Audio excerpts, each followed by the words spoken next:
Trev's Hockey Show. I'm the Trev. That's too sweet.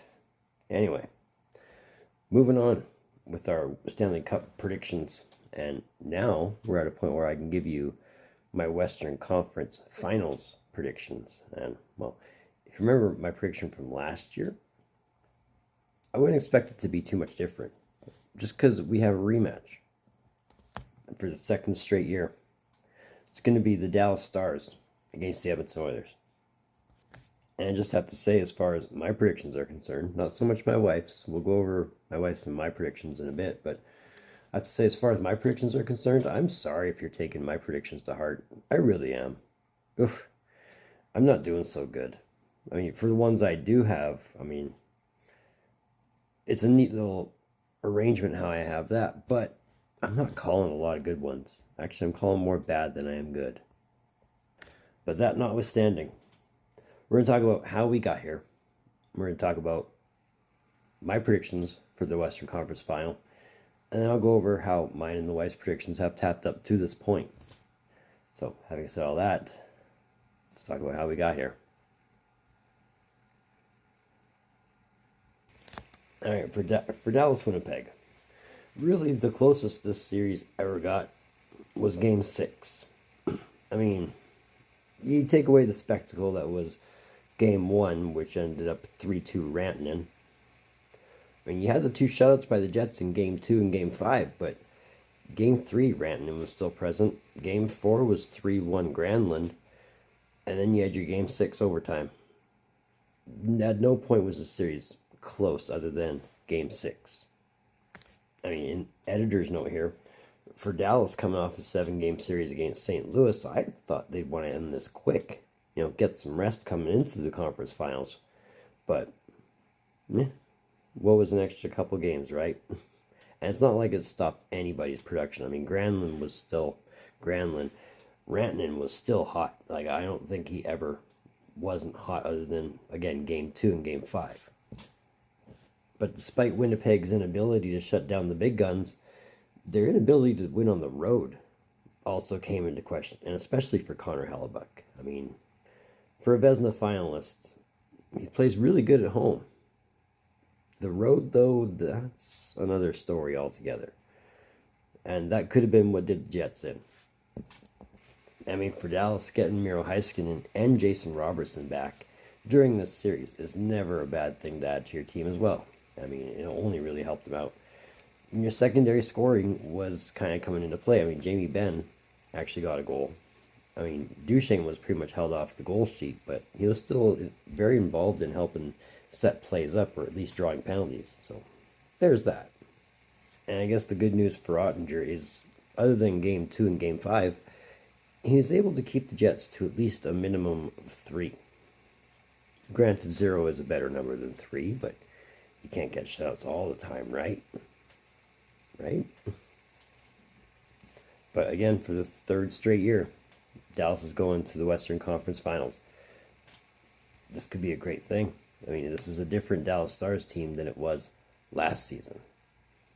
And that's more than just because they added Rantanen and Granlund and CC. Everybody's matured a bit more. And it'll be interesting to see, going into the final, what happens with them. All right, so for the Oilers, I actually thought once Pickard went out in Game 2, I thought they were sunk at that point, because you got to remember, Pickard was only in because Skinner was not exactly making the bed, if you want to call it that, for lack of a better term.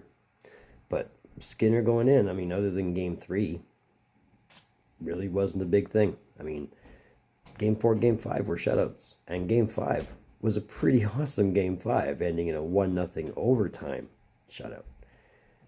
That was a great game, actually.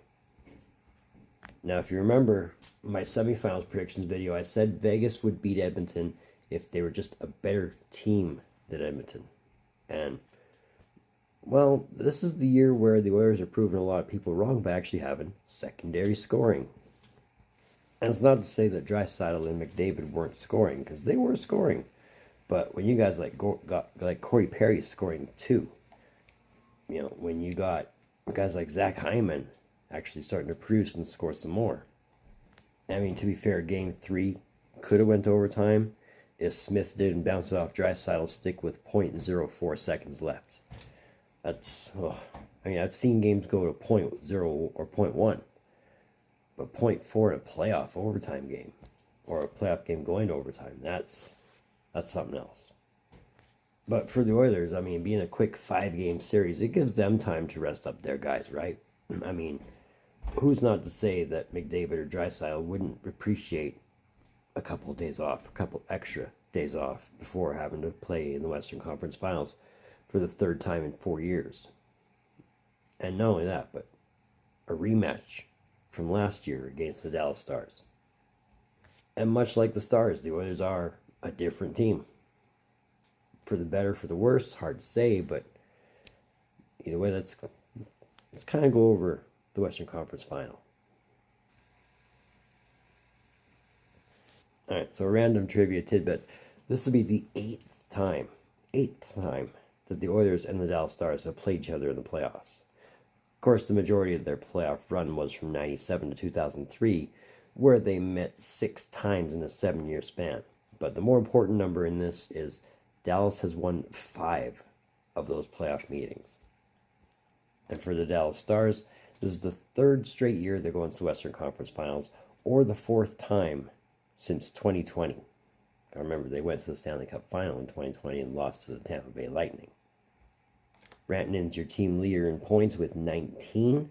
Thomas Harley has 11, and Rupi Heinz has 10. Jake Ottinger has an 8-5 record with a 2.47 goals against and a .919 save percentage. So, aside from the obvious, Dallas wins if Rantanen, Granlund, Harley, Heinz, all those guys, plus their secondary scoring, stay hot and manage to be able to keep up, if they need to, with the pace McDavid and Draisaitl will set. But who's to say they don't already know that, right? And I know I said this for Vegas. They just got to play better than Edmonton. And I know I said this for the Kings when I say maybe they just don't want to lose to them 2 years in a row. I know, I said both those things. Look how well they turned out, right? Second thing, though, is they got to exploit the goaltending. No matter what goaltender the Oilers play, whether it's Skinner, whether it's Pickard, find the heel on either goalie. Once you do that, they're screwed. Guaranteed they're screwed. Because they will reach a point where the goalie's not stopping nothing. We'll just leave them to dry. They've done it before. And they will do it again. And for the Oilers, this is the 3rd conference final in the last 4 years. And again, beat the Stars in 6 last year to advance to the Stanley Cup Finals. McDavid's your team leader with 17 points. Draisaitl has 16. And Evan Bouchard has 12. And again, depending on which goaltender they decide to go with, Calvin Pickard has a 6-0 record with a 2.84 goals against and a .888 save percentage, whereas Stuart Skinner, in his last 3 games, is a 2-1 record with a 1.28 goals against, a .944 save percentage, and 2 shutouts. Now, that's of the last 3 games. That's not an overall playoff total. Now, the Oilers will win if they shut down Rantanen, Granlund, and everybody else that needs shutting down. If they let all their lines do the productivity bit. I mean, again, I've preached secondary scoring for the Oilers in the last 2 videos. So if they can keep that up, then it shouldn't be an issue. A lot of it, too, is have they learned enough from losing the Stanley Cup last season to know what it takes to win the Cup? Second way would be if they manage to keep Ottinger off his game. Because, I mean, when he's locked, he's locked. And if he's letting in 3 or less on a good day, then you're basically fighting a brick wall at some points, I'm sure. And if, again, they can keep the scoring up in bunches, because I'm sure the last thing the Oilers want is the Dallas Stars to be able to catch up to them at any point. So this is the point where you're asking me to pick a Campbell Conference Bowl winner. And again, if you remember my prediction video from last year's conference finals, you should know my answer is not going to change. Dallas in 7. Again, take my predictions with a huge grain of salt. Out of the 11 series that have finished to this date, I've only called 5 right 4 of them spot on. The wife has an 8-11 record with all the series completed to this point, and still only has 3 called spot on. So I guess the smarter money would have been, listen to Trev's wife if you're going to go to Vegas. Don't listen to Trev, because Trev's not even batting 500 at this point. But again, if I'm picking a Campbell Conference Bowl winner, I have to pick the Stars. I've been calling their number all season. I don't know what it is. I have to follow my gut. I've been saying Dallas Stars since my first prediction video of the season. Yeah, I mean, I know I didn't call them a Stanley Cup winner then. I called them the President's Trophy champs then, but that didn't work out so well. I mean, they were close, but it didn't work out that well. Either way, I think when it comes to Dallas, they got the youth, they've got the veteran presence, they got the goalie of the future in Jake Ottinger, and they've also got Mikko Rantanen, which they didn't have last year. They also didn't have a Mikael Granlund. They didn't have a Cody Ceci. They're a much better team. It's not to say that the Oilers are a better team. I just think Dallas is put a lot better together right now in this state than the Edmonton Oilers. But that's my biased answer. I mean, when am I ever going to pick the Oilers, right? That's not to say I haven't. I just don't think Edmonton's going to win it. I don't think Dallas is going to be able to win it easily either. I think this one's going 7 games. But we'll see on that one, right? Either way, that'd be pretty exciting. But either way, my pick to go to the Stanley Cup this year is the Dallas Stars. Let me know what you think of my prediction. Let me know if you think I'm out to lunch. Let me know if you think I'm on the right track. Either way, feel free to leave a comment. So that's another one of them Trev's hockey shows. I want to thank you for tuning in. Don't think I don't appreciate the gesture, especially if you've tuned into this point. If you've made it this far, congratulations, my friend. You've made it to the end. I'm quite proud of you. Just so you know, though, the watch time really does help, so let's not stop a good thing, right? But if you've made it to this point, you just want to say, hey, if you're digging what I'm doing, feel free to give me that thumbs up. Trust me, that helps my channel out a lot. So let's help this guy out, right? Right. On the topic of helping this guy out, that red button. If you haven't done so yet, the one that says subscribe all over it, come on, you know you want to hit it. I know you want to hit it. The algorithm knows you want to hit it. It'll make you feel good. It'll make me feel good. So don't be shy. Hit that red button, subscribe. If you want, throw on the bell for notifications.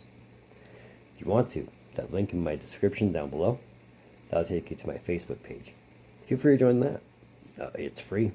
I'd love to build the audience there, like I've built the audience here.